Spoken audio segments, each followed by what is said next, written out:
Green Lantern, issue 18, legacy number 554, Jeremy Adams writing with XERMANICO on the art. So, lots going on here, paying off a lot of things that have just been happening. Now, I think this one flowed a little bit better than the last issue, which was nice. Although, I will say there was one moment of confusion where it switched between Varen and Tharos, and I genuinely didn't notice it switched. I will never forgive whoever named those characters that. I will never. You could have given them separate across, and it would have been easier, right? But we had Theron. See, I just did it. Yeah. Theros and Varen, and they're both attacking, and we're dealing with both of them at the same time. Yeah, they're in different locations, but because I really wish there was a little thing sort of just saying, hey, remember that Varen is inside the source energy. Because I didn't realize we switched to him. I thought it was still Tharos, and I thought, Kyle's attacking Tharos, cool. And then the next chunk of the issue, it's like Hal and all the other Green Lanterns going up to attack Tharos, and I thought, where's Kyle? Why are they not running into Kyle? Yeah. Kyle's up here. Wait, are you saying that all Durlans look the same? No, I'm not saying that. I can't even see their faces. Admittedly, once they're both on the same page, you can see that one's like covered in white and the other one's covered in whatever orange or whatever it is. Yeah. But that was a little confusing at one point. I will never forgive them for that one. Whoever it was, I don't know if that was Philip Kennedy Johnson. I don't know if that was Jeremy Adams. But God, man, editor, step in, separate their names a bit. Yeah, Yeah, and the art is good though. And XERMANICO, knows what he's doing. Yeah. Yeah, absolutely. But yeah, no, this is space opera-y type stuff again that I've been missing in Green Lantern a little bit, and I feel like despite all the moving parts, it really comes together. Yeah, big moment early on is Kilowog's got Jessica all wrapped up in yellow snakes because he's a Yellow Lantern right now, and Jessica is able to basically just willpower him to remember who he is and that he's being controlled. Because she understands fear in a way that other Lanterns don't. Right, so she's able to appeal to that fear that's operating him right now. Yeah, and it turns out that he ended up in the Yellow Lantern battery. So yeah, and it led to Tharos sort of like making a soldier and whatnot. Yeah, and just the idea too that Kilowog does have the ability to, being that he was the drill instructor, kind of the Green Lantern Corps, that he has the ability to instill fear in others. So, he was able to kind of absorb all that fear energy as well. I thought that was a fun little spin. Yeah. There's a little bit of Carol with the Avatar. The Predator. Yeah, it's the Predator. Don't really have much to say about that yet. Obviously, it comes back a little bit at the end, but it just says that he loves her and it's trying to sort of woo her into letting him in so that like she's possessed by it again. This is a very niche wrestling reference, but when he kept saying "I love you," I just kept hearing "Brother Love," which made it even creepier. I mean, I guess he's the same color as Brother Love's face was, so right? That's something, I guess. I get Jeremy Adams. Good on you for making it creepier, even if that wasn't your intent. Yeah. So yeah, it's a lot of action this issue. It's a lot of coming up and trying to get to Tharos. There's a whole big boom at one point. From the source light, at least a big crater. That's kind of your big money moment pages. And that's when Varen comes up carrying Kyle, although he drops him away on the way up. And I will say it's a little bit convenient from a writing point of view that Tharon and Varys are like Tharos and Varen, to say it the right way around. You did it too, yeah. Right? They basically like, hey, I don't want you to have all this power, and I don't want you to have all this power. We hate each other now. Okay, that's great. However, how about we team up first to take out the Lanterns? And I thought that was just a little bit convenient that they just sort of decide that in one panel. That, let's just be united to take on these Green Lanterns. I'll defeat you, Uncle. No, you won't, nephew. Well, you know what? Let's team up on these guys first, and then we'll fight. Yeah, it's like, okay. It felt a little bit convenient just to have it. Obviously, Kilowog gets his big comeback moment to surprise everyone that he's fine again. Calls them all poozers, which, I got a fist pump from me. Yeah, and the big thing is that there's a portal that is opened to have the oh god, what's the old god, the Dark Star thing. Yes. Olgrin Olgren, that's the word I the was will looking of for. Olgren, Yeah. and that they're letting these, Lovecraftian creatures through. Yes. So they got to get that closed. But the Green Lanterns punch Tharis into the portal, so he's stranded in there, and they close it up. So he's there. So we get like a little moment where he like looks over his shoulder, and he's like, "Wait, what's there? What's this?" And it's like a super intimidating bit. Plus, we get a little catch up as well with Kelly, who's like in her head talking to John's sister, and she's like, "Hey, this is all over now. You'll be able to wake up soon." So it kind of ends in this just kind of like, "Hey, we won the fight" kind of moment, and Hal's like, "Oh, Carol, I hope you're okay." And we see that she is okay, that she kind of shoos away the Predator and says, "No, I'm on my own now. I don't need you.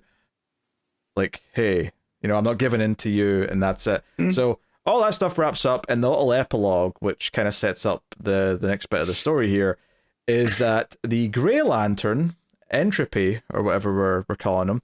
He's Sorrow. Or Sorrow, sorry. Yep. Entropy, Sorrow. That's fine. Anyway, so he goes to see a character, and I was like, who the hell is this? And I looked him up. So he was introduced in 2014, so he's a relatively new creation. So give me his name. I can't remember it. I looked it up earlier and I forgot. Because I kind of remember him too, because he is a Dark Star. Something like that? Yeah, Darkheart. Is that? I think so. Hold on. That was a stab. I don't know if I'm right. I read it like once earlier today. Starbreaker. That's what it was. Yes. I kind of remember him. Yeah, so that was during the New 52 era. That would have been Green Lantern Corps, because I didn't go to 52 issues, so it must have been near the end of that run. Yeah. So I'm pulling that one up because I kind of remember him. He was kind of familiar, and they were trying to relaunch the Dark Stars, and he was kind of like this vampire that fed on energy. And I can kind of see why Sorrow teaming up with something that feeds on energy makes or feeds on emotional spectrum energy makes some sense. So yeah, that's kind of the tease at the end here. I guess the other thing to mention is that there's these fractal lanterns that Kyle mentions to everyone else that they're like they can just tap into any of the spectrum at any time. Yeah, so this is what I like too, that they're the idea that we're getting away from the avatars, right?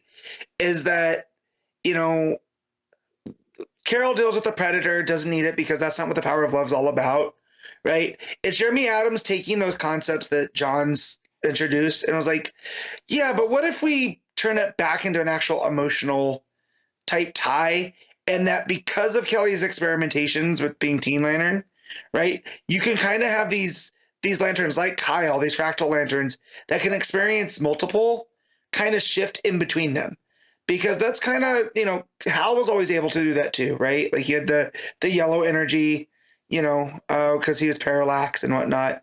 So it's taking it and retying it to the idea of the source being ever flowing. But he could never shift between them at will, though. No. But he was able to feel both, he was able to feel both fear and will. Right? Oh, well, but true. I mean, we also have Red Lantern Sinestro right now, and that's his third color out of the bunch. Right. And then you have these guys that it can do, they can shift between both. So it's tying into this concept of the source being this ever-flowing energy that, not that it can be manipulated, but it's not just, because of these space aliens, that are in these lanterns. On these source worlds. The Guardians are back. Now that you mentioned the aliens, and they've been transformed. They look more like elves than they ever have. It's kind of funny. Yeah, I don't know where they're going with that. We'll see how it plays out. I suspect that the Green Lanterns, though, will largely just be Green Lanterns because they're using a new power battery that's on Earth. But I mean, we'll see. I don't know where this is going. Sometimes they get a little bit too up their own. Tuckus. Yeah, like sometimes when they go really deep into kind of redefining how like the power spectrums all work and how the rings work, sometimes I zone out a little bit because it starts to just be a lot of fluff because like, okay, you're doing a bunch of stuff and I'm not really going to understand it completely, and then it won't matter in a couple of years because you'll change it all again anyway back to what everyone recognizes from before. So I hope it's compelling when they get into it a bit deeper here, because here obviously it's just a quick explanation at the end. There's not much to it yet. So I'm hoping that they flesh it out and it feels a little bit more little bit more thought out, a little bit more solidified, and more like I can actually get to grasp with what the new rules are for all this stuff. But I did appreciate though, as much as it made it for a little bit more jumpy around in terms of like tone, I did appreciate that we actually jumped from different narration in this, because typically it's mostly been Hal narrating Green Lantern this book, but in this issue it actually, like, early on we have like a page that's narrated by Kyle when he's off to do what he's doing. Then the page with Jessica and Kilowog, it's Jessica's narration, and then Kilowog's narration comes in when he's remembering what happened to him. So, and then Carol gets narration when she's doing her thing for like a page or two. So it does feel like it was bouncing around everyone, and it's saying it's more of an ensemble book now, at least for this issue. I don't know if that's going to stick, but I'd be curious to see if maybe we can jump to a different Lantern for an issue, maybe going forward. I don't know if we will, but curious to see them playing with that at least a little bit. Kind of like the mission statement from Adams was, "We are all Green Lantern." Yeah. Other than that, though, it's mostly an action issue. It's mostly a pretty good action issue, but it is that. That is absolutely what it is. So it wasn't a bad read, though, by any means. Other than that, I appreciate how fast it did move, though. Right? Like it was action sequence, but it was balanced all pretty well. But it wasn't, after you read so many books, and I left this one kind of towards last. It was nice to be able to kind of whip through one. I will say, though, it did feel a little bit rushed. Like, maybe, for whatever reason, this next arc has to start, soon, this Fracture Spectrum arc, and it was like, oh, we have to get through this quickly. I do think that maybe an extra issue for this arc would have helped them breathe a little bit with these last two issues that felt like they were moving super quick. It would be nice if they didn't have to keep tying Green Lantern into other events, right? Just let Adams tell the story. I mean, that's true, yeah. There was two issues that tied into the event. Maybe if they didn't have to do that, it would have been a much smoother ship. Because maybe he planned all this out, and it was like, okay, we're going to start this event by this date because we're going to have our own tie-ins to that. And then DC said, oh, hey, two of your issues before then have to tie into Absolute Power. So, do that. And he's like, shit, I still have to finish this arc by this issue, though. So maybe that's why some of these issues have felt a little bit like haphazard and rushed, because he's flying through so much that I do think, because I think what I liked about the first couple arcs of this book is that it felt like it was taking its time, really letting the characters breathe, and how it's divulging the information, and it hit some really high highs right before we get into this arc. And I've enjoyed this arc, but it's definitely felt a bit messier, so I'm hoping that we can refocus a little bit after this one and feel like we're slowing down a touch. So like we said, we have that Green Lantern and Green Arrow special by Jeremy Adams coming up in the next couple of weeks, so we'll see what that does. But for sure. All right, what are you rating Green Lantern? I'm gonna give this a straight 8. I'm gonna go 7. I think it's a little bit rushed, a little bit hectic. Not quite as hectic as last issue, but I still think it was maybe a bit of a problem, and I would have liked it to be a bit more spread out, I think, just so it could breathe. But 7 out of 10 for me.